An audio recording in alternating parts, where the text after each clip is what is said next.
अंधेर नगरी चौपट राजा, टकासेर सोना टकासेर खाजा। सुने हैं? सुने हैं? नहीं सुने हैं? हा।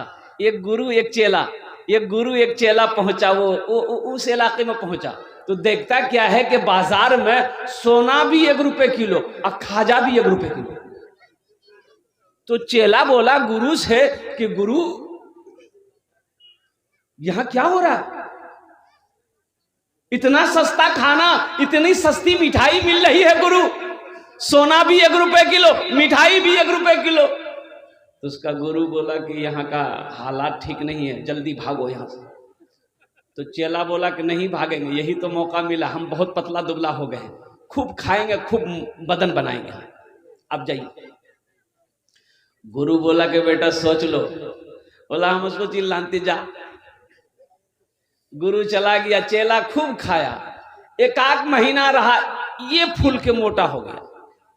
अब वहां का जो राजा था, बादशाह था, अब एक आदमी रात में चोरी किया, चोर पकड़ा नहीं गया।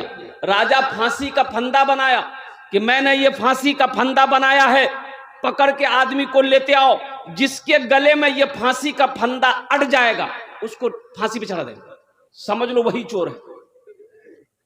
अब जिसको जिसको लाता था, तो कोई पतला है, कोई दुबला है, कोई कैसा है, अब किसी के गले में सेटे नहीं होता था। इसको भी देख लिया सिपाही लोग, बोला इसी के गले में सेट होगा, पकड़ो इसको।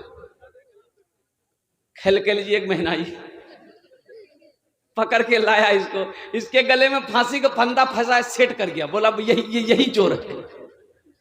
अब ये रोने लगा कि भाई अच्छा बुरा फंसे, मेरे गुरु तो सही कहा था कि मेरा चेला यहाँ के हालात ठीक नहीं है, कुर्बान जाइए। आखिरी ख्वाहिश पूछा गया कि तेरा वक्त अब आखिरी आ गया है, मौत का वक्त करीब है, तुम्हारी कोई आखिरी हिज्जा है, आखिरी ख्वाहिश है? तो बोला कि हाँ, मेरी आखिरी ख्वाहिश यही है कि वो मेरा एक गुरु है, बस मेरे गुरु को बुला दीजिए, कुछ बात उनसे करनी है। तो राजा ने सिपाही को भेजा, ढूंढो इसका गुरु कहाँ है। गुरु को पकड़ के ले आया, तो गुरु के कान में चेला ने कहा कि गुरु बचा लो, हमको बचा लीजिए। तो गुरु ने कहा कि हमने तुमको पहले ही ने कहा था कि यहाँ का हालात ठीक नहीं है, अंधेर नगरी चौपट राजा, टकासेर सोना टकासेर खाजा। तुम समझे नहीं, तुम समझे नहीं। ठीक है, चिंता ना करो। गुरु ने कहा चिंता ना करो, हम तुम्हें बचा लेंगे, हम तुम्हें बचा लेंगे, चिंता ना करो। तो गुरु ने कहा बादशाह से, हुजूर ऐसा किया जाए, ये फांसी का फंदा मेरे चेले को ना पहनाया जाए, ये फांसी का फंदा मेरे गले में पहनाइए, हम मरना चाहते हैं। तो बादशाह ने कहा कि काहे, आप काहे मरना चाहते हैं? तो गुरु बोला कि मैंने पत्री देख लिया है, जंतरी देख लिया है, किताब देख लिया है, आज के दिन जो मरेगा वो डायरेक्ट जन्नत में जाएगा, इसलिए हम जन्नत में जाना चाहते हैं। तो बादशाह बोला अरे वाह, ये तो गुरु बड़ा चालाक है, ये कहे जन्नत में जाएगा, हम ही कहने चले जाएंगे जन्नत में। वो शहरे मोहब्बत जहां मुस्तफा है, वहां घर बनाने को जी चाहता है। वो शहरे मोहब्बत जहां मुस्तफा है, वहां घर बनाने को जी चाहता है। वो शहरे मोहब्बत जहां मुस्तफा है, वहां घर बनाने को जी चाहता है। वो सोने से कंकर, वो चांदी सी मीठी, नजर में बसाने को जी चाहता है। वो सोने से कंकर, वो चांदी सी मीठी, नजर में बसाने को जी चाहता है। अब वो इस नाते पाक के और भी अशार हैं, मैं आपको सुनाता रहूंगा। एक मरता हाथ उठाए इंशाअल्लाह। अल्लाह हम सबको एक मरता खाने काबा की और अपने रसूल पाक सल्लल्लाहु अलैहि वसल्लम की रोज़े अनवर की ज़ियारत नसीब फरमा दे, आमीन बोले अल्हम्दुलिल्लाह। खाने काबा की बुनियाद रख दी गई। हजरत नूह अलैहिस्सलाम के ज़माने में तूफ़ान आया, तूफ़ान नूह आया, खाने काबा की दीवार गिर गई, खाने काबा की दीवार गिर गई। और कुर्बान जाओ, हजरत इब्राहीम अलैहिस्सलाम, हजरत इस्माइल अलैहिस्सलाम को अल्लाह ने हुक्म दिया, मेरे इब्राहीम मेरा घर बनाओ, मेरा इब्राहीम मेरा घर बनाओ। बाप भी पैगंबर, बेटा भी पैगंबर, बाप मजदूर बना, बेटा मजदूर बना। आज तो अफसोस का मकाम यह है कि थोड़ा सा पैसा आ जाए हमारे अंदर में, और हम समझते हैं बहुत बड़ा आदमी हो गए। मस्जिद में झाड़ू लगाना पसंद नहीं करते हैं, बोले हम मस्जिद में झाड़ू लगाएंगे तो लोग क्या कहेगा, लोग क्या कहेगा।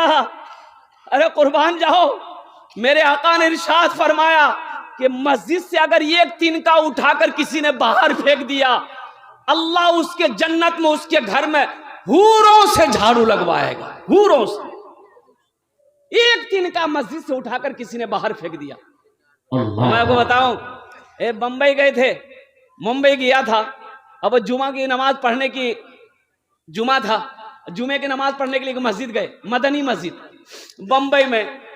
तो नमाज पढ़ लिए, तो नमाज जब हो गई तो इमाम साहब ने ऐलान किया कि भाई ये तीसरे छत की ढलाई है, जिसमें कम से कम 15 लाख रुपए खर्च है, आप लोग बढ़ चढ़ कर हिस्सा लीजिएगा। इमाम साहब ने दुआ कर दिया, जिसको जो देना हुआ दे दिया। अब नफल सुन्नत पढ़ के, अब वो कमेटी वाले इमाम साहब वगैरह सब वो पैसा गिनती कर रहे थे बैठ के एक साइड में। एक देखा कि वो सीधा सा कपड़ा है, मैला चूला कपड़ा बदन में पहना हुआ है, और मैला सा पायजामा पहना हुआ है, एक टोपी सी तिरछी ऐसे लगी हुई है, एक मजजूब किस्म का आदमी।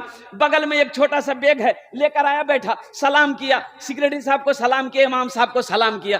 तो उन लोगों ने सोचा कि शायद ये हाजतमंद आदमी है, कोई जरूरत होगी जब ही आया है। बोला कहा ये क्या बात है? तो उन्होंने कहा कि मस्जिद में कितना खर्च है, मस्जिद में कितना खर्च है। तो लोग उसको ऊपर से लेके नीचे तक देखने लगे। बोला आपको इससे क्या मतलब है? बोला नहीं, हम पूछ रहे हैं मस्जिद में कितना खर्च है। तो इमाम साहब ने कहा कि हमने ऐलान किया, देखे नहीं, 15 लाख कम से कम से 20 लाख तो खर्चा होगा ही होगा, 15 लाख मिनिमम मान के चलिए। कहे कोई बात, आपको कुछ चाहिए? बोला नहीं, हमको तो कुछ नहीं चाहिए। बैग खोला, चेक निकाला, अब 20 लाख रुपए का चेक काट के दे दिया कि मेरी तरफ से इसे मस्जिद में लगा दीजिएगा। सुभान अल्लाह। सारे लोग उसके लिबास को देख रहे थे, उसकी शक्ल को देख रहे थे, लोग पहचाने नहीं पा रहे थे। उनसे पूछा भाई अपना नाम तो बता दो। बोला कि नाम लेके क्या करोगे, नाम लेके क्या करोगे? अल्लाह को अपना घर बनाना होगा, वो जिससे चाहेगा उससे बनवा लेगा। अल्लाह किसी का मोहताज नहीं है, हम सब उनके मोहताज हैं। और अल्लाह के घर में उसी का पैसा लगेगा जिसको अल्लाह तौफीक देगा, जिस पैसे को अल्लाह कबूल करेगा वही पैसा लगेगा। वो सालेबा था, एक मुनाफिक था, पहले साहबी था, बाद में मुनाफिक हो गया, बहुत गरीब था, बहुत गरीब था। अल्लाह के नबी की बारगाह में 5 वक्त की नमाज पढ़ता था। कहा कि या रसूल अल्लाह, अमीना के लाल मेरे लिए दुआ कर दी, ये बहुत गुर्बत है, एक वक्त खाता हूं, दूसरे वक्त रोटी नहीं मिलती। अल्लाह के नबी ने इरशाद फरमाया, सालेबा तुम्हारे लिए यही बेहतर है। कहा कि नहीं या रसूल अल्लाह, बर्दाश्त नहीं हो रहा है, बीवी बच्चे भूखे तड़प रहे हैं, दुआ कर दी, आप सिर्फ दुआ कर देंगे मेरी बिगड़ी बन जाएगी। बजीद हो गया तो अल्लाह के नबी ने दुआ कर दिया, बरकत की दुआ कर दी। किसकी दुआ कर दी बोलिए? बरकत की दुआ कर दी। और मुस्तफाए कायनात दुआ करें, वो दुआ कबूल होगी कि नहीं होगी? वजह कायनात दुआ करे, शफीउल मुज़नबीन दुआ करे, रहमतुल लिल आलमीन दुआ करे, जिसके सदक़े में अल्लाह ने सारी कायनात को पैदा किया, वो दुआ करे, वो दुआ भला कबूल ना हो? दुआ कबूल हो गई। वो सालेबा के घर में बहुत सारी बकरियां थी, बड़ी बरकत हुई। अब देखा ये गया कि 6 महीना में जो बकरी बच्चा पैदा करती थी 2 बच्चा, उसकी बकरी कम से कम 10-10 बच्चा पैदा करने लगी।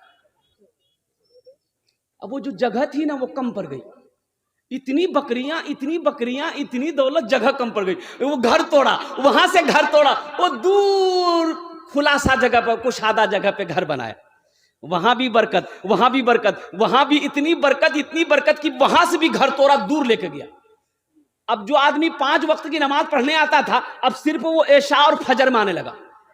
इशा और, तो अल्लाह के नबी ने इरशाद फरमाया, भाई सालेबा को नहीं देखते, सालेबा कहाँ है? कहा कि या रसूल अल्लाह, अब उसको फुर्सत कहाँ है, इतनी दौलत का मालिक हो गया है, अब उसको टाइम कहीं नहीं मिलता है, टाइम नहीं मिलता है। तो अल्लाह के नबी ने इरशाद फरमाया, मैंने पहले कहा था सालेबा तुम्हारे हक में दौलत अच्छी नहीं है, तुम्हारे हक में माल अच्छा नहीं है, लेकिन वो माना नहीं है, कुर्बान जाओ। वहां भी इतनी दौलत कि पूरा मैदान भर गया, वहां भी से भी घर तोड़ा, मदीने से दूर चला गया। अब जो आदमी 5 वक्त की नमाज पढ़ता था 2 वक्त पढ़ने लगा, अब 2 वक्त की नमाज भी वो भी छूट गई, खाली जुमा आने लगा। क्या आने लगा बोलो? जुमा। ज़कात का हुक्म हो गया, अल्लाह का अहकाम आ गया ज़कात का। अब ये सालेबा का माल कबूल हुआ कि नहीं? ज़कात का हुक्म हो गया। अल्लाह के नबी ने आदमी को भेजा कि जाओ सालेबा के पास में जाओ, उसको कुरान सुनाओ और उससे कहो अपने माल में से ज़कात निकाले। अपने माल में से बोलो ज़कात निकाले, अपने माल में से ज़कात निकाले। वो कासिद गया, आदमी गया, वही सलाम किया, बोला सालेबा हम मदीना से आए हैं, अल्लाह के रसूल ने मुझे भेजा है, कुरान नाजिल हो गया है, कुरान में अल्लाह ने कहा है वाक़िमुस्सलात व आतुज़ ज़का, नमाज कायम करो, ज़कात दो। तो तुम अपने माल की, ये हजारों बकरियां तुम्हारी है, ऊंट है, ये इनका ज़कात दो। तो सालेबा कहने लगा ये ज़कात नहीं है, टैक्स है, हम नहीं देंगे। बहुत बकरी निकल जाएगी मेरी। बोले बाबू तुम जाओ मदीना, हम सोच कर बताएंगे। आहा, इतना कहना था, सोच कर बताएंगे। माशाअल्लाह। वो कासिद आया अल्लाह के नबी की बारगाह में, या रसूल अल्लाह सालेबा ने कहा सोच के बताएंगे। अल्लाह के नबी का चेहरा सुर्ख हो गया। आपने इरशाद फरमाया सालेबा मैंने तुम्हें पहले ही कहा था ये दौलत तुम्हारे हक में अच्छा नहीं, ये दौलत तुम्हारे हक में बेहतर नहीं है, लेकिन तुमने नहीं माना। और सालेबा को अफसोस हुआ कि ये मैंने क्या कह दिया। तो वो बहुत सारा माल लेकर मदीना पहुंचा, कहा या रसूल अल्लाह मुझसे गलती हो गई है, ये मेरा माल कबूल कर लिए। अल्लाह के नबी ने इरशाद फरमाया सालेबा अपना माल लेकर वापस जा, तेरे माल की अल्लाह को जरूरत नहीं है, तेरे माल की अल्लाह को, अरे भाई बोलो, अल्लाह को जरूरत नहीं है, अल्लाह ने मना कर दिया है। जब अल्लाह को मंजूर नहीं है तो मोहम्मदुर रसूलुल्लाह को भी मंजूर नहीं है। सालेबा रोता रहा, लेकिन बात नहीं मानी गई, वो माल लेकर लौट कर चला गया। अल्लाह के नबी इस दुनिया से पर्दा कर गए, इंतकाल कर गए। हजरत अबू बकर सिद्दीक रदी अल्लाह ताला अन्हु खलीफा बने। तो ये सालेबा सोचा बड़ा अच्छा मौका है, अल्लाह के नबी ने मेरे माल को, ए बेटा बैठो। अब ये सालेबा का वाकया मैं आपको सुनाऊंगा इंशाल्लाह, ज़हन को हाजिर रखिएगा। ये सालेबा का माल कबूल हुआ कि नहीं हुआ। ये बड़ी लंबी उम्र पाया, सालेबा बड़ी लंबी उम्र पाया। हजरत अबू बकर सिद्दीक, हजरत उमर फारूक, हजरत उस्मान गनी के ज़माने तक वो रहा, लेकिन किसी ने उसका माल कबूल किया कि नहीं किया। सबकी बारगाह में माल लेकर आया। इसलिए मेरे भाइयों, मेरे दोस्तों, मेरे बुजुर्गों, अल्लाह कभी दे के आजमाता है, अल्लाह कभी ले के आजमाता है, अल्लाह कभी दे के आजमाता है, अल्लाह कभी ले के आजमाता है। मौत तो पीछे खड़ी है, कब ये जिसमें से रूह निकल जाए कहना मुश्किल है, कब ये आंखें बंद हो जाए कहना मुश्किल है।